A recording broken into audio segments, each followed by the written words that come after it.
इमेव स्थिता युद्धे प्राणां त्यक्त्वा धनानि च आचार्याः पितरः पुत्राः तथैव च पितामहाः मातुलाः श्वशुराः पौत्राः श्यालाः सम्बन्धिनस्तथा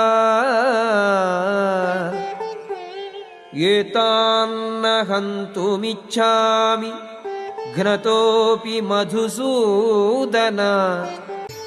हे ಮಧುಸೂದನ, ಆಚಾರ್ಯರು, ಪಿತರು, ಪುತ್ರರು, ಪಿತಾಮಹರು, ಸೋದರ ಮಾವಂದಿರು, ಮೊಮ್ಮಕ್ಕಳು, ಭಾವಮೈದಂದಿರು ಮತ್ತು ಇತರ ಬಂಧುಗಳು ತಮ್ಮ ರಾಜ್ಯಗಳನ್ನು, ಧನವನ್ನು ತ್ಯಜಿಸಲು ಸಿದ್ಧರಾಗಿ ನನ್ನ ಮುಂದೆ ನಿಂತಿದ್ದಾರೆ. ಅವರು ನನ್ನನ್ನು ಕೊಲ್ಲಬಹುದು.